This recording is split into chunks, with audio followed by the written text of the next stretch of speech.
அன்பான இனிய பெரிய உறவுகளே, இந்த வீடியோ நான் பதிவு போடும்போது மணி 4:30 இருக்கலாம். சரியா, அதுக்கு மேலே தான் இருக்கும். அதனால தான் கொஞ்சம் மெதுவாக பேசுகிறேன். சரியா, ஒரு சில விஷயங்கள் ஒருத்தவங்களுக்கு போய் சென்றடையணும்னு இருந்தால் வித்தின் டைம் வேஸ்ட் பண்ணாமல் இப்போ மீடியான்னு ஒன்று இருக்குது. இது யூடியூப் மூலிமா நம்ம ஒரு விஷயத்தை பகிர்ந்துக்கிறோம். இங்கே நான் சொல்ல வர ஒரு விஷயம் என்னென்னா, எப்போ பாரு ஒருத்தர் மேலே குற்றப்பத்திரிக்கை எழுதணும் அப்படின்னு சொல்லி மைண்ட் செட் வச்சுட்டு எந்திரிக்காதீங்க. இன்றைக்கி நாம் என்ன குற்றம் பண்ணாமல் நம்ம ஒரு பயணத்தை பண்ண முடியும் அப்படிங்கிறத ஒன்று மனசில் வச்சுட்டு எந்திரிங்க.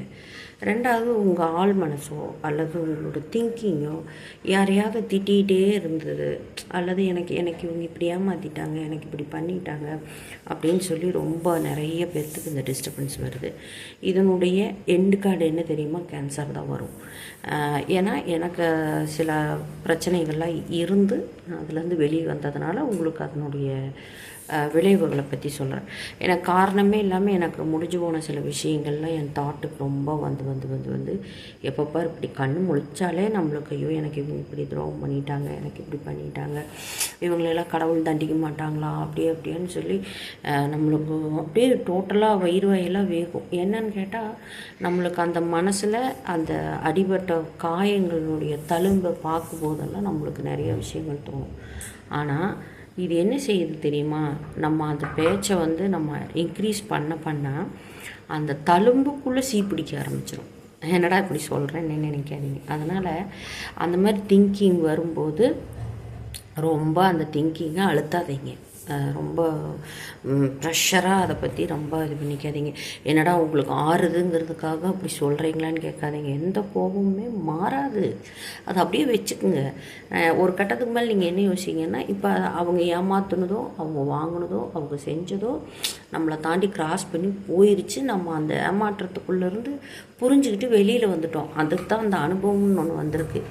இந்த இடத்துல எந்த விஷயத்தையும் மறந்து முடிச்சுட்டு வெளியில் வாங்கன்னு சொல்கிறதில்ல. ரொம்ப ஓவர் திங்கிங் வரும்போது நம்மளை நாமளே கெடுத்துக்கிற இடமா அது ஒரு சூழலை கொஞ்சம் அமைச்சிரும். அதனால் உங்களுடைய ஆரோக்கியத்தை மேம்படுத்துகிறக்கு முயற்சி பண்ணுங்கள். அப்படி அவங்க மேலே தாட்டோ கோபமோ வரும்போது கூட இப்போ போய் என்ன அவங்கள வேறு ஏதாவது பண்ணிட்டு போகிறீங்களா? ஒன்றும் பண்ண போகிறது கிடையாது. ஆனால் இந்த மாதிரி செய்ய முடியும். இந்த மாதிரி திங்கிங் வர்றது எனக்கு தேவையில்லை. சரியா, அவங்கள நீங்கள் யாரை நம்புறீங்களோ அவங்கள வணங்கி அவங்க அந்த பிரச்சனை என்னென்னு பார்த்துக்குவாங்க அப்படின்னு சொல்லிவிட்டு அந்த பிரச்சனையிலேருந்து நீங்கள் வெளியே உங்களுடைய ஆரோக்கியத்தினுடைய சூழலை ரொம்ப கவனிச்சுக்குங்க. அவங்க மேலே நிறைய திங்கிங்கோ ஒரு சூழலோ நம்ம அதிகமாக வைக்க என்ன ஆகும்னா, அந்த பிரச்சனை நம்மளுக்குள்ளேயே இப்போ இந்த பிரபஞ்சத்துக்கு என்ன பேசிக் பிடிக்கும்னு கேட்டிங்கன்னா, நம்ம அவங்கள தூத்தி திட்டிகிட்டே இருக்கிறோம் இல்லையா? திருப்பி அந்த உமிழ் நீரை நாம் தான் முழுங்குறோம். அதுக்காக 100% நீங்கள் எதுவுமே பண்ணாமல் அப்படியே ரொம்ப கரெக்டாக இருந்துருவீங்களான்னு என்னை கேட்டுறாதீங்க. நான் ப்ராக்டிக்கல் சொல்கிறேன். இப்போது ஒரு வலி அல்லது ஒரு பிரச்சனை அதுலேருந்து வெளியில் வர்ற ஒரு சூழல் தெரியுது அப்படின்னு சொல்லி சொன்னால் அதை நம்ம ஷேர் பண்ணிக்கிறதுல தப்பில்லை. இங்கே வெற்றியாளர்களை பற்றி மட்டுமே பிடிக்கிறீங்களே தவிர வெற்றியாளர்கள் அந்த கஷ்டங்கள்லேருந்து எப்படி வெளியே வந்தாங்கன்னு நீங்கள் அதை தெரிஞ்சுக்கிறதில்ல. அதனால் இந்த இடத்துல நான் சொல்லக்கூடியது, ஓவர் திங்கிங் உங்கள் உடம்புக்கு ஒத்துக்காது.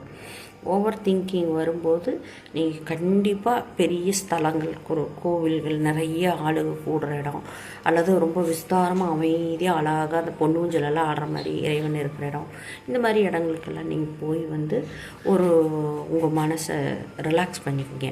அது நோய் அப்படிங்கிற ஒரு விஷயம் வராமல் நம்மளுக்கு தடுத்துரும். இது நம்ம நினைக்கிறோம் கேன்சர் என்ன நீங்கள் கெட்டதாக நிறைய திங்க் பண்ணுறீங்க அதனால் வருது. இது அப்படி கிடையாது. அந்த திங்கிங் ஓவர் ஆகும்போது இது உருவாகுங்கிறது தான், வேற ஒன்றும் கிடையாது. அதை நம்ம மைண்டு மறக்காமல் அதை சொல்லிவிட்டு மெடிடேஷன் மாதிரி அது சொல்லிகிட்டே இருக்கும். அதெல்லாம் நீங்கள் நம்பி முட்டாள்தனமாக ஏதாவது ஏமாந்துடாதீங்க. இதில் என்னன்னு கேட்டிங்கன்னா, பிரெயினில் டிபி கட்டி வர்றதுக்கான சான்சஸ் நிறைய இருக்குது. கர்ப்பப்பையில் டிபி கட்டி வர்ற சான்சஸ் நிறைய இருக்குது. சரி, நீங்கள் இது சொல்கிறதெல்லாம் பார்த்தா நாங்கள்லாம் அந்த மாதிரி யோசித்தோமா, எங்களுக்கெல்லாம் வந்திருக்கு அப்படின்னு சொல்லி சொல்கிறீங்க அப்படின்னா, நான் அந்த விஷயத்தை நான் சொல்லவே வரல. ஒரு வீடியோவை முழுசாக பாருங்கள். நம்ம எந்த அளவுக்கெல்லாம் ஒரு கோபத்தையோ ஒரு சங்கடத்தையோ அழுத்தப்படுத்தி உள்ளே கொண்டு போகிறோம்னா அது வந்து நம்ம உடம்புல இருக்கிற ஹார்மோன் சேஞ்சஸு டிஸ்டர்ப் பண்ணி என்ன நோயாக உருவாகும் அப்படிங்கிறது நம்மளுக்கு தெரியறதில்ல. இது ப்ராக்டிக்கலாக வந்ததுனால நான் சொல்கிறேன். ஃபஸ்ட்டு எனக்கு திருமண வாழ்க்கையில் ரொம்ப டிஸ்டர்பன்ஸாக எப்போ பாரு ஒரு சந்தேக கண்ணோட்டத்திலேயே என்னை ரொம்ப நெருக்கி ஏன்னா ரொம்ப கம்மி வயசில் மேரேஜ் ஆனதுனால நெருக்கி இது பண்ணும்போது ஐயோ எனக்கு இந்த மாதிரி பிரச்சனை கொண்டு வந்துடுவாங்களே, இதை சொல்லிடுவாங்களே, அதை சொல்லிடுவாங்களேன்னு நான் ரொம்ப அந்த சங்கடத்தையும் அந்த அழுகையும் எனக்கு பிடிக்கலன்னு கூட எதுவும் சொல்ல முடியாது. அந்த மாதிரிலாம் என்னை கண்ட்ரோல் பண்ணி ரொம்ப அழுத்தம் அதிகமாகும்போது எனக்கு வந்து பிரெயினில் டிபி கட்டி வந்தது. ஏன்னா இது அனுபவ ரீதியாகவே நான் சொல்கிறேன்.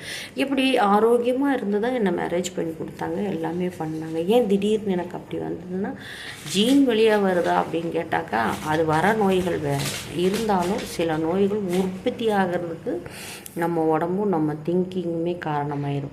அப்படி ஒரு சூழல் வந்தது. அதுக்கப்புறமும் மறுபடியும் மேரேஜ் லைஃப் முடிஞ்சு அதுக்கப்புறம் இன்னும் பெரிய பிரச்சனைகளெல்லாம் சந்திக்கும் போது எனக்கு அவங்களெல்லாம் திட்டவோ அல்லது இதிலிருந்து நான் ரிலீஃப் ஆகிறேன் அப்படிங்கிற என்னுடைய சூழலைவோ சொல்ல முடியாமல் மன அழுத்தத்தில் அதிகமாக இருந்து ரொம்ப வேதனைக்குள்ளே இருந்து ஒரு ஓப்பன் டாக் இல்லாமல் எனக்கு இதுதான் நான் யோசிக்கிறேன் அப்படிங்கிற அந்த ஒரு விஷயத்தை முன்வைக்க தெரியாமல் அது அழுத்தத்திலேயே இருந்ததுனால பிரஸ்ட் கேன்சர் வந்தது.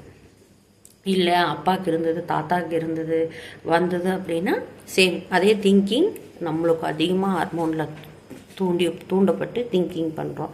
அதனால் இப்படி சில நோய்களெல்லாம் மாட்டிக்கிறோம் அப்படிங்கிறதும் ஒரு வகையான உண்மை. இது வந்து என்ன சொல்கிறது, சில டாக்டர்ஸ்கிட்ட கேட்டிங்கனாலும் அவங்களும் அதை சொல்லுவாங்க. ஆனால் இன்றைக்கி எல்லா நோய்களுக்குமே மருந்து இருக்குது.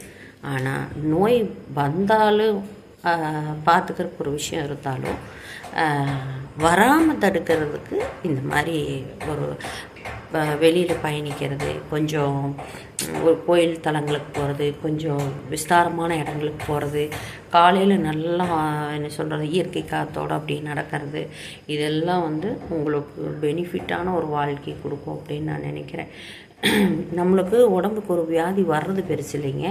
வரும்போது அது பாட்டுக்கு வரும், நல்லாவும் நம்ம ரெக்கவராகவும் வெளியில் வருவோம். ஆனால் ஒவ்வொரு தடவையும் அந்த மாதிரி வரும்போது நம்மக்கிட்ட இருக்கிற சில பலங்கள் குறைஞ்சி போயிடும், நம்மளுடைய சக்தி வந்து குறைஞ்சி போயிடும். இந்த வீடியோ வந்து எப்படி பார்த்தாலுமே ரெண்டு வீடியோவாகவோ 3 வீடியோவாகவோ மேலே வரும். ஒரு வீடியோவை முழுசாக கேட்டுட்டு அதுக்கப்புறமா உங்களோட ஜட்ஜ்மெண்ட்டுக்கு வாங்க. சும்மா ஷார்ட்ஸ் போடுறேங்கிறதுக்காக கீழே உங்களுக்கு தோணுச்சுங்கிறதுக்காக எதையாவது சொல்லி வச்சிடாதீங்க. முதல்ல அந்த நான் போடுற 2-3 அந்த வீடியோவை ஒட்டுக்க அதை பேசி போடுறது பிரித்து நம்ம அப்படி வீடியோ பண்ணுவோம் இல்லையா, அதில் முழுசாக கேட்டுட்டு அப்புறம் உங்களோட அபிப்பிராயத்தை சொல்லுங்கள். நன்றி.